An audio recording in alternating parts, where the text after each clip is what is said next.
Welcome back. In this video, we look at the case of John Wayne Glover and the heinous murders of 6 vulnerable elderly women, the attempted murder of a 7th, and the assault on 7 more. The brutal acts would see him dubbed the Granny Killer. Mosman, an affluent harbourside suburb on the lower North Shore of Sydney. On March 1st, 1989, at 3:50 in the afternoon, an ambulance is called for an elderly woman who is believed to have fallen near the entrance of her home unit. 82-year-old Gwendolyn Mitchell was found lying in a pool of blood just steps away from the safety of her front door. She was rushed to hospital but died soon after, never regaining consciousness. But something wasn't right. The injuries to the back of Gwendolyn's head were not consistent with a fall. Her handbag and walking stick had been found next to her, and her purse appeared to be missing. The police were called. Unfortunately, one of her neighbours thought they were doing the right thing and hosed away most of the blood from the scene, along with any evidence that may have been there. There was a bit of paper found with blood on it, and police took samples, but they proved to belong only to the victim. Police now believed that Gwendolyn was the victim of a robbery, but the severe head injuries suggested it was a brutal attack on a helpless victim for a small amount of money. Police canvassed the area looking for witnesses to the robbery, but despite the time of day and public location, no one saw anything suspicious. The train of thought was that the offender was a young person, particularly because the assault took place in the afternoon, and the attacker's agility to move quickly and avoid being seen. This theory appeared to be confirmed 2 months later, when less than a kilometre away from where Gwendolyn was attacked, an elderly man was assaulted and robbed. An identikit of the assailant was made and released to the public.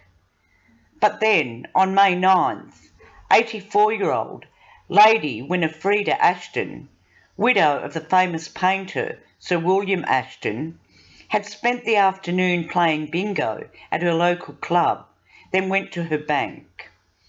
Within half an hour of leaving the bank, her body was found at the flats where she lived, inside a foyer area where the bins were stored.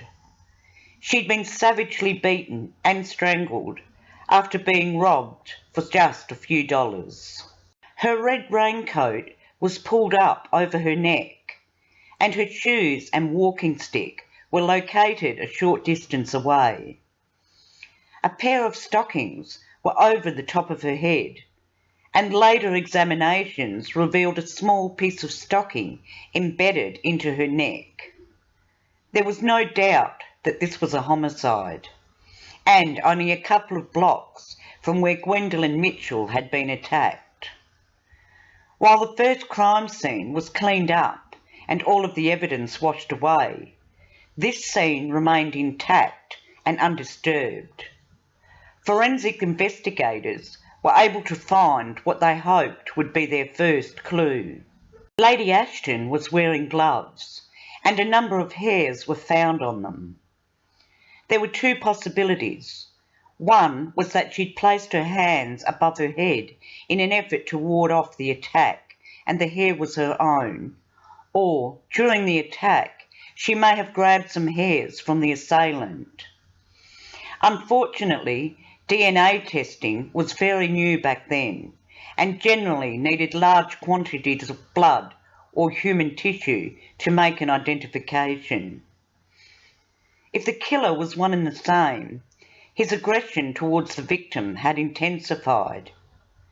This murder was different from the first victim, in that the lower half of her body was bare due to the pantyhose being removed, and the pantyhose had been used as a weapon. Police now believe that greed and violence were not the only motive, but a degree of bizarre sexual tastes and probably bizarre sexual fantasies that could be associated with it. Fear was growing among the elderly residents of the area. Police tonight are warning that a deranged killer is on the loose. He's now killed twice and may strike again. The only lead police had was the identikit of the young person who had attacked and robbed the elderly man less than a kilometre away. At about 4 p.m. on October 18th, 86-year-old Doris Cox, a resident of the Garrison Retirement Centre at Mosman, was walking down one of the narrow paths inside the grounds when she was attacked. She had severe injuries to her head and face. The original thought by the other residents that found her was that she'd fallen over, and the crime scene again was washed down by staff at the centre. Mrs. Cox was taken by ambulance to Mosman District Hospital and later recovered, but unfortunately she suffered chronic dementia and had no recollection of the assault, let alone a description of her attacker. A canvass of the area found 2 witnesses who didn't actually see the attack, but did see a young male around the same time riding a skateboard down a footpath only a couple of metres away from where Mrs. Cox was found. Detectives painstakingly followed up every piece of information they received from the public, but the killer remained a step ahead. On November 2nd, 85-year-old Margaret Frances Pahoud was walking along Longueville Road in Lane Cove and turned into a private walkway that led to her home unit. She was attacked and repeatedly hit over the head with a blunt object and left to die. A friend was among the first on the scene. Margaret had dropped her 2 shopping bags at the moment the attack began, but 3 small money purses were missing. Police now had 3 murders and an attempted murder of elderly females. And, frustratingly, like 2 of the other attacks, the crime scene had been cleaned up before the forensic team arrived. Just 24 hours later, on November 3rd, the body of 81-year-old Olive Cleveland was found just metres from her front door in the Wesley Gardens Retirement Centre at Belrose. Again, she'd been beaten about the head and strangled with her own pantyhose. And again, nursing staff believe she had died from a heavy fall, and the crime scene had been cleaned. When police asked what they thought about her pantyhose being around her neck, incredibly, they assumed that she was trying to keep warm by using them as a makeshift scarf. It was clear that a monster was loose in Sydney's North Shore, targeting the most defenceless victims, his violence escalating, and the last 2 murders less than 24 hours apart. The revelation that they were now dealing with a serial killer sent the media into a frenzy. Newspapers were calling the murderer the granny killer, and the pressure on police to find him intensified. What concerned the task force was that the latest killing had occurred outside the geographical area of the first 3. There had to be a link between the murder scenes. One of the characteristics of a serial killer is that they work in an area where they have control or knowledge, a comfort zone. They determined that the killer had some intimate knowledge of the Mosman area as well as Lane Cove and the retirement village at Belrose. There had to be a common denominator geographically with these locations, and if they could find the geographical link, they may find the killer. Less than 2 weeks later, there was another murder. The granny killer had returned to a street not far from his first victim in Mosman. 92-year-old Muriel Faulkner had recently suffered a stroke. Sometime after 4:30 in the afternoon on Thursday, November 23rd, she became the North Shore Killer's 5th victim. Mrs. Faulkner was strangled and bashed. Her body was found in the blood-stained hallway of her home by a visiting neighbour. Again, she suffered severe head injuries caused by a blunt object, as well as strangulation, but then what appeared to be a displaying of her body after death. Her skirt was pulled above her waist and her legs were spread apart. This was a new addition to the previous cases and a further sign of progression by the killer. But this time the killer had somehow succeeded in getting into the victim's house. Once inside, it would have been easy to subdue her, and once she was killed, he would have had plenty of time. The good news was that this crime scene was still in pristine condition. Police found shoe prints in Mrs. Faulkner's blood, but they weren't clear. The carpet was subjected to a number of chemical and light treatments until they were able to recover a lot more detail. It was sufficient enough to determine that this was some sort of business or perhaps military shoe. Not the type of shoe a young person would wear, but a more mature adult male. Mrs. Faulkner's walking stick and shoes were placed in a neat, methodical way, not something a young person was likely to bother about. It shifted the police focus from a young assailant to possibly being an older man. Mrs. Faulkner's neighbour told police that she'd earlier seen a grey-haired, portly man who looked to be around 60. She said he looked like a doctor, and she'd assumed he'd been making a house call to Mrs. Faulkner. Investigators remembered the grey hair that were found on the gloves of the second victim, Lady Winifreda Ashton. They decided to re-interview previous witnesses, hoping to prompt fresh memories. A number of people in the Lane Cove area, where the fourth victim, Margaret Pahood, had been murdered, remembered seeing a middle-aged grey-haired man in the vicinity of where she'd been found. Then, police uncovered a report of an assault that had taken place a month before the first murder, Gwendolyn Mitchell, and not far from where she had been murdered. Margaret Todhunter had been visiting from Queensland and spent the day shopping. As she was walking back to where she was staying, a man walked up to her and punched her in the face before making off with her handbag. Luckily, she got a good look at the assailant and was able to help provide an identikit. He was a grey-haired, middle-aged man. Police believed this was their man, but they still had no name. On January 11th, 1990, a man entered the Greenwich Hospital in River Road, Greenwich. He was wearing a grey work uniform and he carried a clipboard. He entered the hospital's palliative care ward, which held 4 elderly and ill women, including 82-year-old advanced cancer patient Daisy Roberts. The man asked Mrs. Roberts if she was losing any body heat. He then pulled up her nightgown and touched her in an indecent manner. The woman panicked and called for help.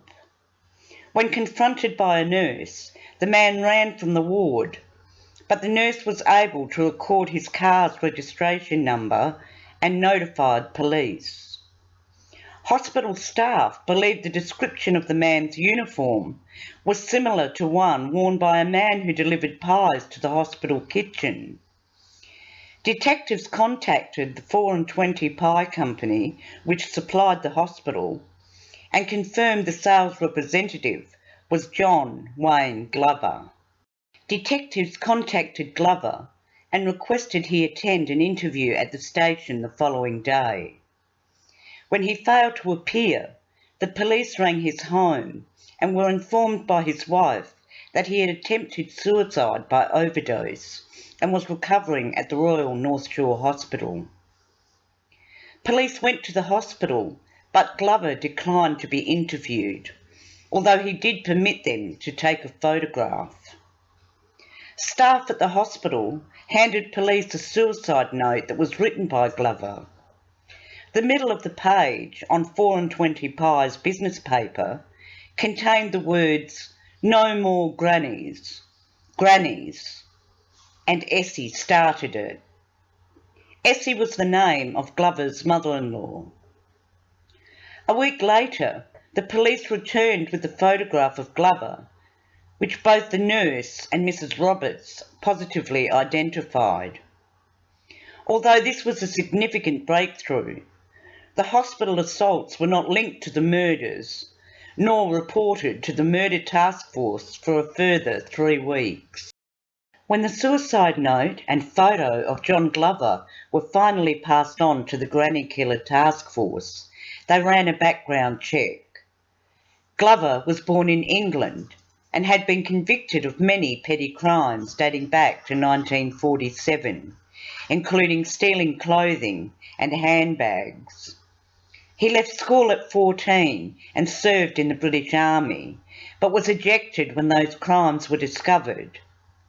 In 1956, he emigrated to Australia with no qualifications, where he first lived in Melbourne. Glover was convicted on 2 counts of larceny in Victoria and a stealing charge in New South Wales. In 1962, he was convicted on 2 counts of assaulting women in Melbourne, 2 counts of indecent assault, 1 of assault occasioning actually bodily harm, and another 4 counts of larceny. He was sentenced to a 3-year good behaviour bond. In 1968, he married Gay Rolls and moved into his parent-in-law's house in Mosman. Glover's mother moved to Australia in 1976. She died of breast cancer in 1989. He was now working as a sales representative at the 4 and 20 Meat Pie Company. He had a company car, normally worked in the morning, finishing around 3 o'clock in the afternoon, so the timing of the murders fit. He was also linked to the crime scenes by his employment as a pie salesman, which took him from Mosman to Belrose and Lane Cove.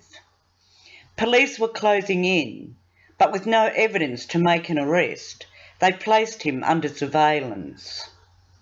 They hoped they would catch him stalking a victim, let him get within metres and then make an arrest. After weeks of surveillance, they were coming up empty-handed. Glover went about his daily routine as normal. There were times when he would stop his vehicle, get out of the car and go for a walk, but he always returned to the car without incident. The police pressed on, expanding their search of local hospitals and aged care facilities to see if there had been any other assaults in places John would visit as part of his employment. Incredibly, when a secretary in one of the facilities was asked if they carried 4 and 20 meat pies through their kitchen, she looked directly into the eyes of the policewoman and asked, "Would you be looking for John Glover?" The policewoman confirmed that they were, and the woman replied, "He is my husband." In an unbelievable twist of fate, Glover would now become aware that he was being investigated. It was now 3 months since the last murder and 5 weeks of surveillance. On the 19th of March 1990, John Glover leaves home at the normal time and gets into his company car. His employer let police know that he'd called and said he wouldn't be in today because he was going to see his solicitor. Surveillance police watch as he goes into a bottle shop and buys a bottle of scotch. He then drives to an address in Mosman, parks his car at the front gate and gets out with the scotch and a briefcase. He knocks on the front door and appears to be welcomed inside. Surveillance police remain parked down the road. It seemed to be a legitimate visit, but the hours ticked by and John Glover did not come out of the residence. By late afternoon, police began to worry. There was a dog barking loudly nearby, and police decided to use the excuse of a noise complaint to send uniformed police to knock on the door. There was no answer, and the place seemed to be in darkness. The task force detectives forced their way inside, but weren't prepared for what they found. The body of 60-year-old Joan Sinclair, with whom Glover had a relationship, was lying in the hallway. A blood-stained hammer lay on the lounge room floor, surrounded by blood. Her battered head was wrapped in a bundle of blood-soaked towels. She was naked from the waist down, and her pantyhose were tied around her neck. Her genitals were also damaged. But where was John Glover? A pair of men's trousers was draped over the end of a bed, and when they entered the bathroom, they found Glover laying naked in a bath full of water. He appeared to be unconscious, his feet hanging over the end of the bath, and his mouth barely clear of the water. An empty scotch bottle and a number of pill bottles were on the vanity. Joan Sinclair had been violently murdered, while surveillance police sat only metres away. He was revived by paramedics and taken to the Royal North Shore Hospital. Police now knew they had the killer of at least 6 elderly women, but they still needed to prove it. The following morning, a search was conducted of Glover's car and home. Among the belongings was a pair of shoes with soles that were compatible to the print found on the carpet of his 5th victim, Muriel Faulkner. But police needed more.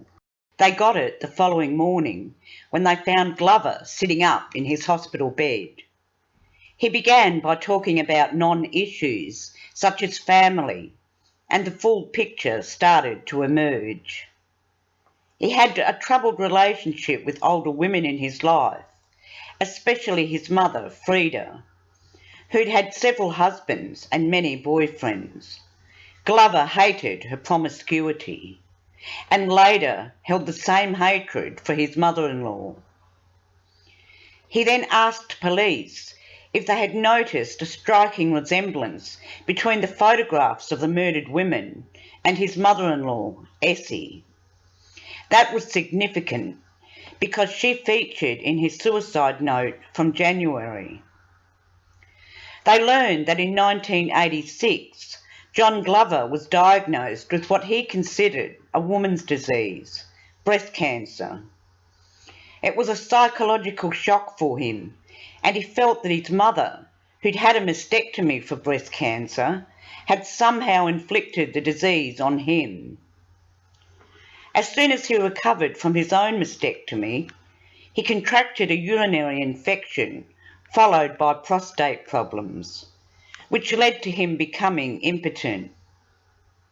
One can only speculate on what this set of circumstances did to fuel Glover's already growing resentment, even hatred for his mother.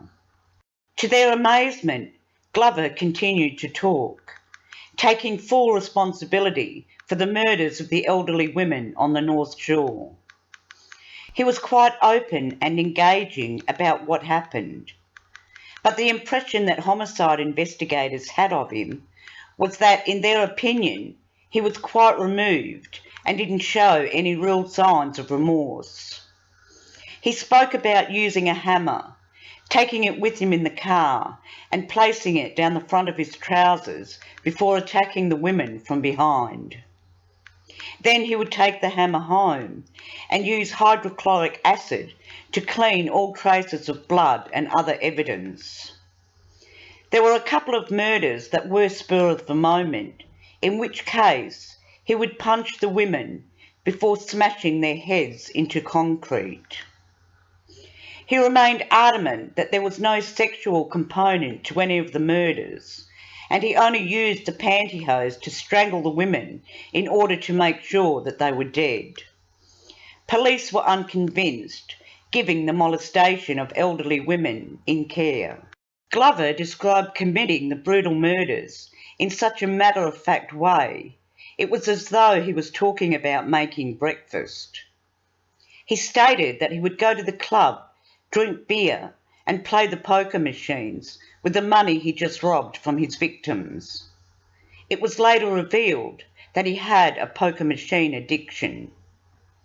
After being released from hospital, Glover showed police where he disposed of the belongings of some of his victims. Like his killing field, the spot was not too far from his home. Good evening. Tonight, a possible breakthrough in the year-long investigation into Sydney's granny killings. Detectives this afternoon charged a 58-year-old man with the murder of an elderly woman at Mossman. In the bathroom, police found a 58-year-old man unconscious, immersed in a tub of water. He was revived by ambulance paramedics and taken to the Royal North Shore Hospital. With the release of his image, 7 more charges of assault and robbery, as well as indecent assault, were laid. The trial commenced on the 28th of March 1990.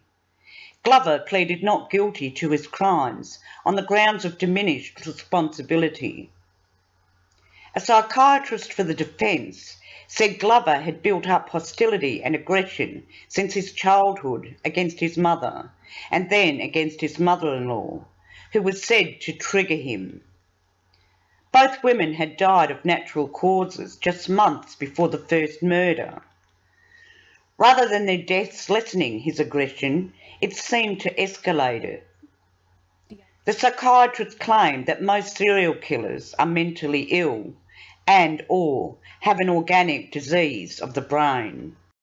But the Crown prosecutor maintained that Glover was well aware of his actions. When he attacked, he was already planning what to do with the victim's money. He took time to clean the hammer with acid and managed to suppress his urges once he knew he was being investigated. Glover only decided to murder one last time because he intended to take the coward's way out and kill himself. The jury dismissed the claim of diminished responsibility and found John Wayne Glover guilty on all counts. On sentencing, Justice James Wood said the prisoner has shown himself to be an exceedingly cunning and dangerous person. It is inappropriate to impose any minimum term to be served before release on parole, which means that the prisoner will be required to spend the remainder of his natural life in jail. Glover's wife, Gay, and daughters, Marnie and Kelly, eventually moved away from Mossman and changed their names. Although Glover was found guilty of 6 murders, the police strongly suspected that he had in fact committed many more. There was a list of at least 7 elderly female victims with eerie similarities to the granny killer cases. Retired Detective Inspector Dennis O'Toole, who had been a member of the Granny Killer Task Force, continued to visit Glover in prison in an effort to establish a rapport with him, hoping that one day Glover would confess to other murders. He never did. In September 2005, in Lithgow Prison, John Wayne Glover, then aged 72, hanged himself in his cell. There are other crimes in Australia that have similarities to the crimes committed by John Glover. I still believe that there are certain aspects of his life and aspects of other crimes that may have been committed that one may never know about. He left behind a gift for Inspector O'Toole. It was a sketch he had made of the old hydro-majestic health retreat in the Blue Mountains. It depicted 2 pine trees, but if you study the sketch carefully, you can see, in the middle of the ripe pine tree, between leaves and branches, the number 9. So did John Wayne Glover actually murder 9 elderly women, or possibly a further 9 apart from those he'd been convicted of? Or was it just one more little joke aimed at police? Thanks for watching, and remember to subscribe for more murder, mystery and mayhem. Until next time.